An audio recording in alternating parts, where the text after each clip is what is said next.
How do you identify when you're in a situation when you want to say no and you shouldn't feel guilty about saying no? Because there are situations where I think there are still situations where you kind of want to say no, but like really you should give somebody help. Mm.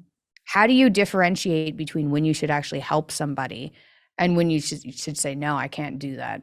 I need to focus on me, which sounds selfish, but like it's not selfish if you're taking care of yourself, which is taking care of your family, which is going to make the relationship better in general, right? But how do you tell the difference?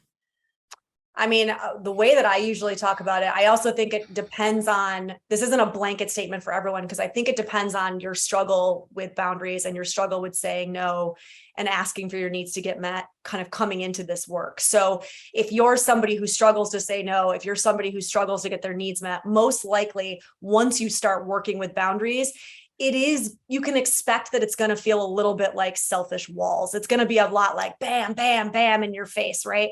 And that's uncomfortable for everybody. And that's not probably how it's going to stay. For a lot of people, we actually need to swing to the other side of the extreme spectrum before we figure out what kind of middle ground feels like. So if I'm somebody who's not used to saying no, I say yes all the time, and then I just sit with all that resentment.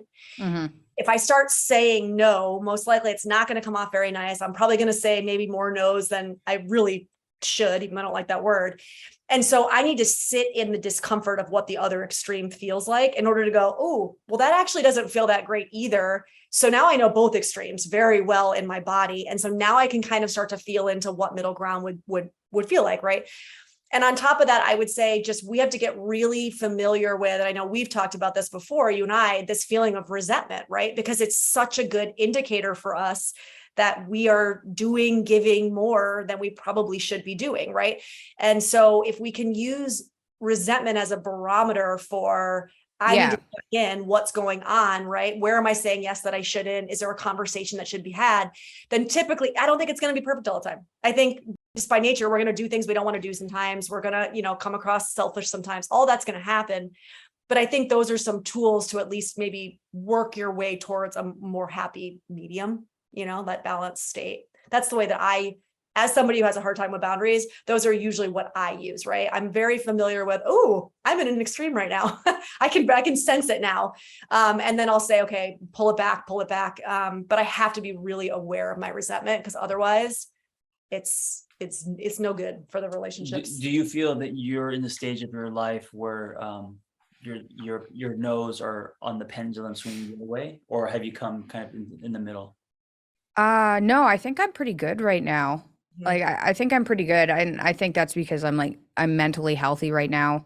Um, and well, it helps when nothing bad is happening too. It's a lot easier to like be a reasonable person if you're not in some chaotic either relationship or with health issues or, something like that. It's a lot easier to be like, yeah, everything's good right now. No, I don't think my no's are, I'm a pretty disagreeable person, so I say no a lot in work. Um, I still work with my dad quite closely, and so he gets a lot of requests, and so a lot of that job is no, sorry, no, sorry. So that helped me get good. I think that helped me get good at saying no quite quickly. Um, so But no, it's I the think same I'm doing at pretty work well. or via Pardon? email Agree. It's than easier it to is to your partner. Yeah. A Uh, more In vulnerable in relationship. regards, so my partner, my husband, he's unbelievably disagreeable and he's really emotionally stable. So if I say no to him, he just doesn't care at all, which made it so much easier because, I think part of what happens to people is they don't want to say no because they don't want to hurt the other person's feelings. And Right. every time they're like kind of saying no and the other person's freaking out, they're like, "Oh, okay, okay, okay. Never mind. Like Why this I isn't a can't big say deal for me. Yeah, I'll just say yes for now. It's fine. Obviously, it's upsetting you." And no. with Jordan, he just doesn't care at all. I'm like, "No, I don't want to do that." He's like, "Fine." And So that's kind of it. when you say he's disagreeable, you mean he also is really good with his nose, Yeah, like he won't do anything he doesn't want to do. So which is that makes it super easy. Yeah, right. it's like just very clear. So because he's boundaried, he respects your boundaries. Mhm. Yeah, and he's probably helped me with it too. Being like, "Oh no, you don't want to say yes to that. You don't want to do that." You're Like, like, "Yeah, I "Okay." don't really want to do it, but like I should do it." Like, "Nah, you don't have to do it." Like, "Oh, sweet. Okay." Great. Met your match. I think every Yeah. relationship, whether we're talking about intimate relationships or friendships or with family, every relationship requires compromise. Mhm. And I think for me, it's the compromise of self when you Yeah. can start to say no. Like if you feel that you are, because there's going to be times you do things you don't want to do, of course. It's like helping Yeah, a yeah. friend move. Who wants to do that? Or picking up someone from the airport. It's all part of it. I don't do that. Well, now there's I say no. Yeah. I say no. before the Ubers. And so in a marriage or in any relationship long term, yeah, of course you're Yeah. going to be doing things like picking up socks or doing whatever. But if it gets to the point where you're now compromising self, Yeah. then it's something to really look at. And I think that for me, that would be the piece, not getting your needs met because you're saying yes too much, or having to draw lines because you're saying yes to things that you don't want to do or whatever. So I think it's not a one-time thing. I think it's over time, you sensing, okay, now I feel like I'm compromising myself. Then it's, I think for a lot of people in the beginning of that journey, though, they actually don't even know what that feels like or what that means, because Sure. they've so overcorrected right into the kind of bad area of no boundaries that they have no sense of self. And so I actually think if anybody who's listening is somebody who struggles with boundaries, starting like very basic and just tapping into like, what does this specific no feel like? Because even picking up socks can feel so much bigger than just picking up socks. Well, yeah, if you've been doing it for your entire life. That's what I'm saying. So are you also at a place where your pendulum has swung, where you're very no right now, as opposed to if you're very a yes person? I think I was. I think I'm in the state right now where I'm finding my way to middle. Yeah. I think it depends on the person, the type of no, right? It's all circumstantial, but with intimate relationships. I think I'm edging towards middle. So when you met me 5 years ago, you were more of a yes person. Yes. And then you swing to the no person. Yes. And now you're coming back. Now I'm working my way. So do you know when you'll be in the middle? Maybe in a week?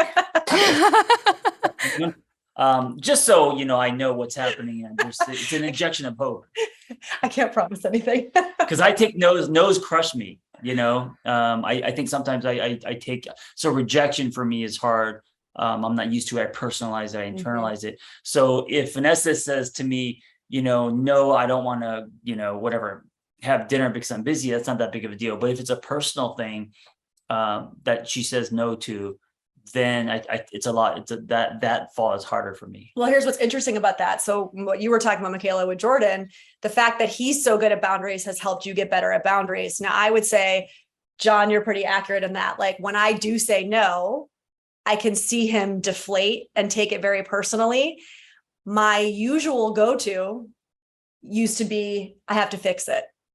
Right? He's feeling uncomfortable or hurt or upset by the fact that I said no about something. So now it's my job to fix it and make him feel better, which then just kicks me back into the kind of resentment cycle, caretaker cycle all over again. So the mirror that I get from somebody like that in a relationship is actually just the ability to go, I don't need to fix this. It's okay that he's upset. He's allowed to be upset. And I can just let him be upset. That's okay. That's not my job to fix it for him. Right. So there's like two different kind of lessons I feel like you're going to get from somebody more like your husband versus somebody who does kind of personalize it. And because I am a fixer, it used to be my go-to to try to soothe that for you versus being like, it's okay. You're allowed to be upset.